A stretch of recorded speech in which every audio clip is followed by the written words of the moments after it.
Today's video, I'll show you guys how to change brake pads on your mountain bike, as well as we're going to do a little rotor upgrade. Let's do it. So the first thing I'm going to do is remove my rear wheel. It's always easier if you have your chain on the smallest sprocket. Some derailleurs have a clutch that you can disengage. This one here just has a little pin that holds that out of the way. 6mm hex.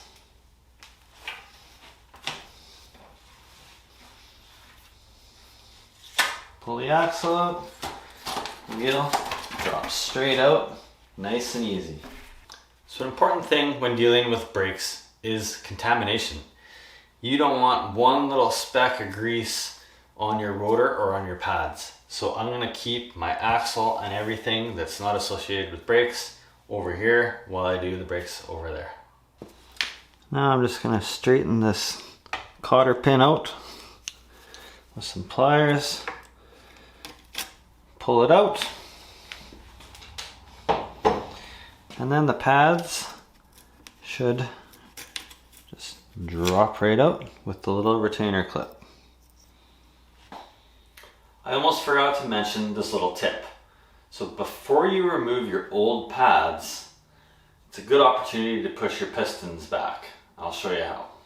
I'm just using this loose caliper here just for demonstration, but with your old pads still in, you can just get a screwdriver or a tire lever or something and just kind of gently pry back and forth, and that'll push your pistons back into the caliper. You don't want to do it without your pad in place, because the pistons are often made out of ceramic, and if you just jam a screwdriver in there, there's a good chance you're going to do some damage and maybe even crack your piston. Sometimes you may not be able to push the piston far enough back to allow room for your new pads and your rotor to slide in. So you may have to open up a bleed port on your brakes and allow a little bit of fluid to come out. Be ready to clean up any mess if you need to do that. So here's the pads that came out. There's pretty much nothing left on them. There's actually so little that the sound I was hearing was this metal spring rubbing on my rotor. So those sit on the pad like that to keep them spread apart. And yeah, that spring was rubbing on my rotor. So listen to your bike. If you hear any weird sound at all on your brakes, take them apart and inspect them. Because if you don't, you're gonna end up causing more damage.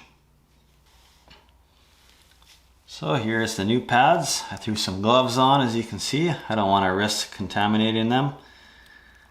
Yeah, so these new pads are metallic. My old ones are resin. My rotor's not good for metallic, so that's why I have to do the upgrade. Metallic pads have a lot more bite. Definitely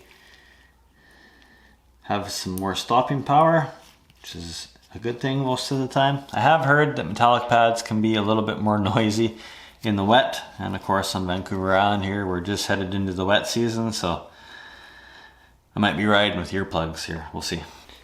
Now, we should be able just to slide the new pads in.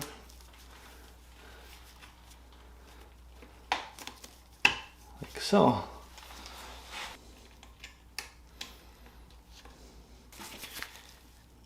And we'll bend the pin back. So these are the Dior XTs, I do believe. They use a cotter pin. Some use the little bolt that holds the pads in. Same difference. So next up, we just got to remove the rotor.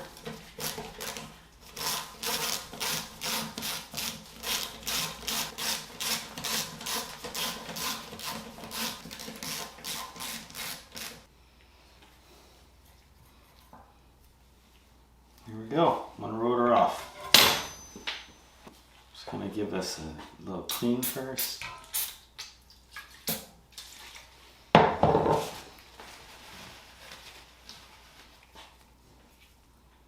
Now we'll put the rotor on.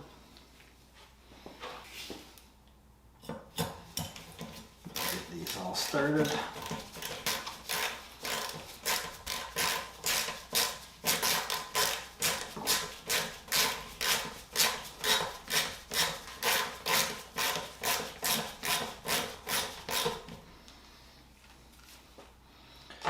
And of course, we're going to torque this up to manufacturer's specs.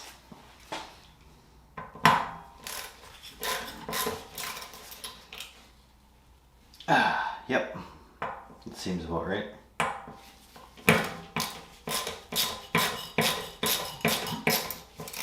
I'm going to go in a star pattern, just like you do a wheel on a vehicle.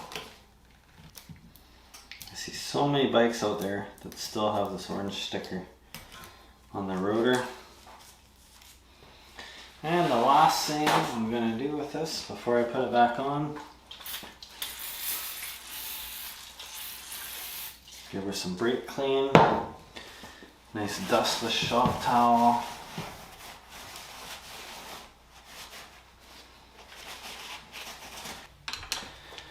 I'm just going to loosen my caliper.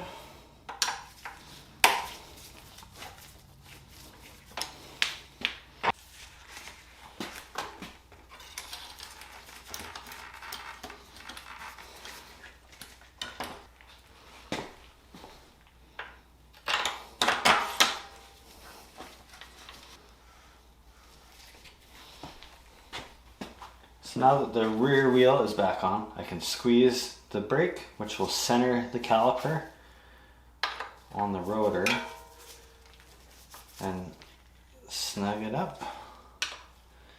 And this generally will get you pretty darn close so your pads aren't rubbing on your rotor.